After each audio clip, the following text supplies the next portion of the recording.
The last time I did that, you told me to go in timeout. You want to put me there?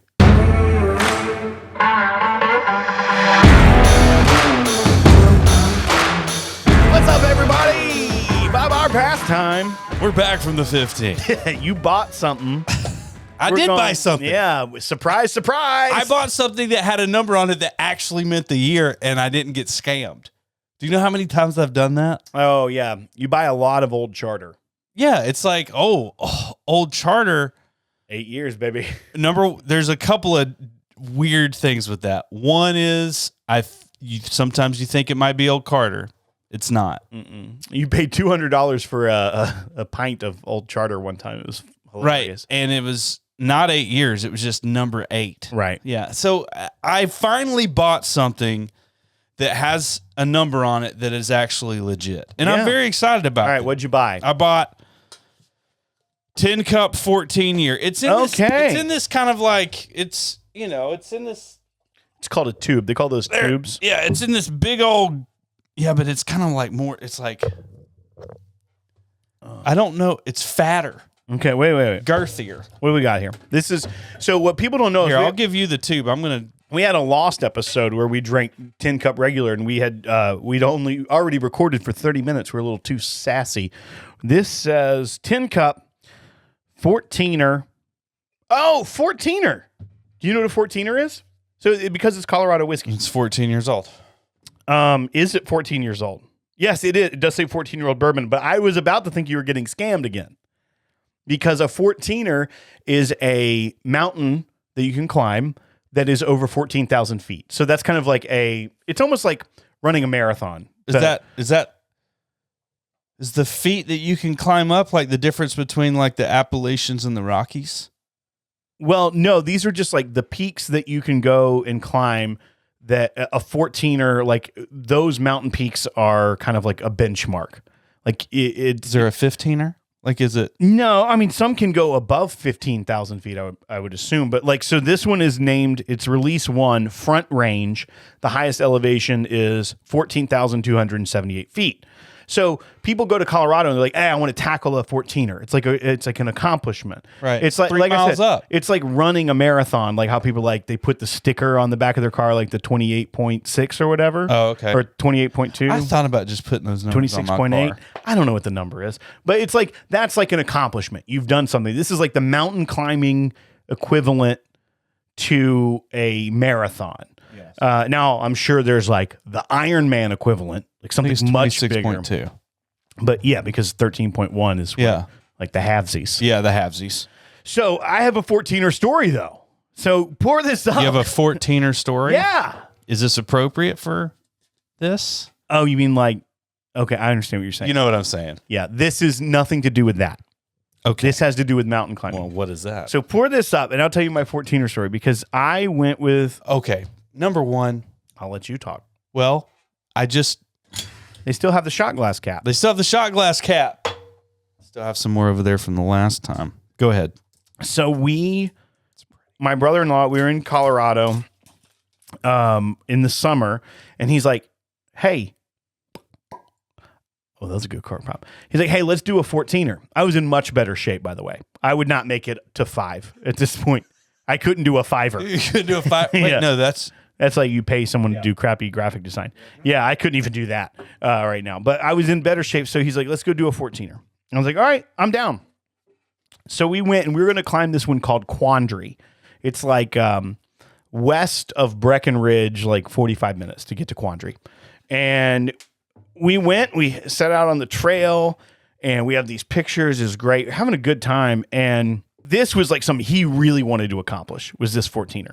And I was like, I'm along for the ride. I think it'll be cool to do, but we're good. This isn't like life-changing to me. So we start climbing and we get up, and I'm like, you go and you hike and you go, and there's a bunch of people and there's like thunderstorms in the background. So it's like, we're kind of pressed for time as it is. Then it starts getting very crowded, and there's like mountain goats like next to us and everything. It gets like crowded, and like altitude is really affecting my lungs. Like I'm doing fine. I'm needing to go a little slower. Yeah. And so I'm just like, hey, I'm going to keep going, but there's these thunderstorms coming. You just go at your pace and I will see you at the top. And he's like, cool, totally fine. And I said, but don't like wait for me because this is really important that you accomplish this. I don't want to be the guy that screws this up for you. So I'm still going, and I'm literally this is a really embarrassing story. So I can't believe I've never told you this. I'm probably maybe 50 yards from the top. I'm not that far from the summit. And the last bit is like it all of a sudden goes from like steep to like pretty steep, and you get up, but it's still, this is manageable. There are older people doing this. Like this isn't like the hardest thing in the world. So I'm almost there, and I get a little rumble from the power bar I'd had earlier. I'm like, man, I think I'm gonna have to take a dump pretty soon. Right. And I'm like, I'm all right. But so I'm like climbing, I'm still going, and I'm like, no, I'm gonna have to take a dump. This is happening. Soon. Yeah. And then I'm like, and there's literally shit's happen, you know what I mean? Way above the tree line. There is nowhere to go. It's a very narrow path at this point. There are people all around. And I'm like,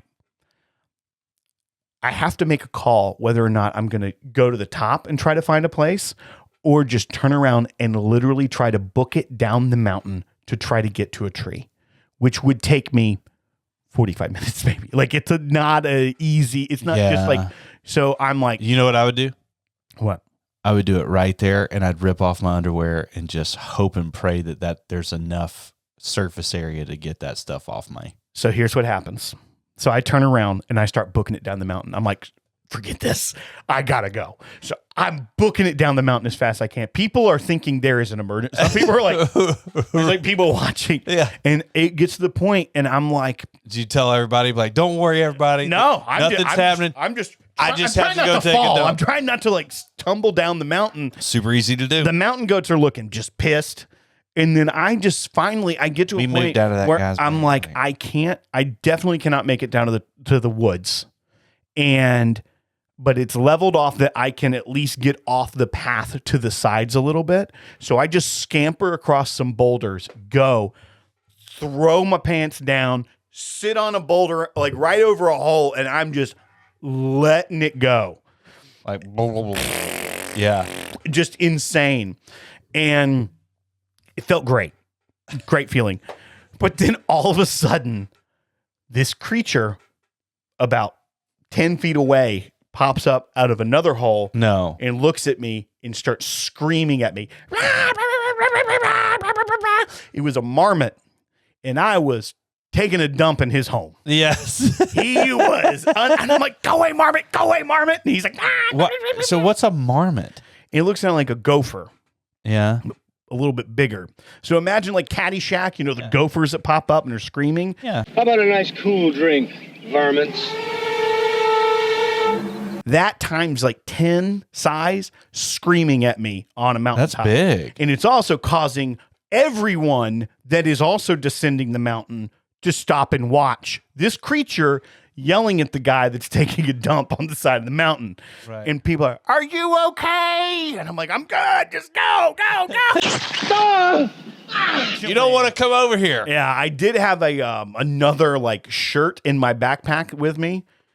Took that. Oh, thank God. Threw that down in the marmot's hole, and I cut out of there. So I did not accomplish that 14er, but I left my mark on that mountain. I'll tell you that much. All right, let's review this bad boy, right. Will. I've already got us poured up. Yeah, so it's 14 years old, a celebration of Colorado's majestic 14ers, those grand 14,000 feet mountains. This is straight bourbon aged for 14 years in new white American oak barrels. Now, let me lay this out here for you, for me, and you tell me if I'm right. This is distilled at MGP in Indiana. Right. It is shipped out to the Tin Cup Distillery in Colorado. They age it up for longer and then cut it with Colorado mountain water. Yeah, down so to... in order for them to have down their... to 84%. So down, it's 84 proof, rather. 84 proof. Yeah, sorry, 42%. 42%. So this is I would consider this a very low proof offering. Yeah. And it smells gorgeous. It does smell really good. It's very easy to drink, but still has a lot of oak influence. Clean tasting, which is a weird thing to say, but it tastes very clean. Minty. I get a mint. Get a little mint. I do get mint. What are you talking about? Winter fresh? What kind of spearmint? No, just spearmint. Okay. Like the stuff you put in your tea. Okay. Like What that. did you pay for this bad boy? Or do you want to keep reviewing it for a minute? I'm cutting to the chase. The finish isn't quite there. The mouthfeel is, it's not missing, but it's just not robust, I'd say. This has got a lot of cherry to it. Yeah. It's got a lot of oak to it. It has a lot of flavor. I It just don't- doesn't have a ton of punch, which isn't necessarily a bad thing. I honestly think the proof helped out this pour. I think it more of a cast strength offering. It's gonna be a little over oaked. Sure. Going to be very polarizing. I think this is super nice. Okay, so now $70. $70. Okay. For a 14-year age stated, yes, people are going to scoff at the proof. They are. People are going to be 100%. 84. This is really good though. There's nothing wrong with drinking this whiskey. The only bummer about this proof is that you're going to be able to crush this thing faster. That's my issue. Yeah, You're going so to I drink think this you bottle down need- quickly. You need to definitely pace yourself. Maybe have a little bit of self-control, adult a little bit, and All the hotlines see if you need it. see where that takes you. I think this is really good. And we like the 10-year. A lot of people Yeah. like the 10-year. Yeah. It- This has way more character than the 10-year. yeah, the Way more. 10-year was really good, but very one-dimensional. This one is This is the lot best more way fun. for someone to experience oak, in my opinion. Yes, because it's not bitter. Low proof. The water cut down the Approachable. bitterness, but you still get the tannins and all of that barrel influence from a more 14 years is pushing ultra age. Like that's a higher age for American whiskey. age. I mean, typically I think like 18 and up is like ultra age, but 14 is more well aged, I'd say. Yeah. I like it. I think for $70, I think I'm buy on that. I think I'm a buy too. Yeah. The flavor is there. And dude, we've had cast strength stuff just right prior to this. Yeah, And the flavor is holding up. for sure. 86 proof plus 2, you get a tube. Yeah. And there's, to put with your other tube. All right, folks. Greeze and I both said buy for 10 Cup 14. $70 really, when you're seeing so many like 15-year products that are Kentucky distillate that may have a higher proof, but that are coming out for like $200 and $300 right now, and it Right. just makes you like turn your nose up at it.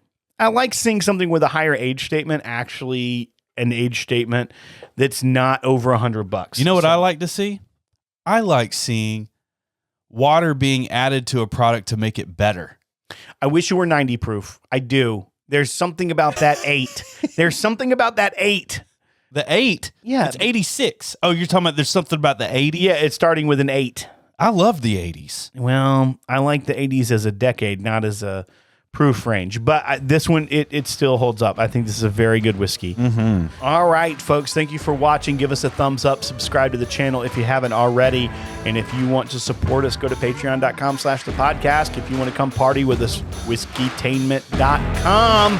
Talk to you next time. Love you, mean it.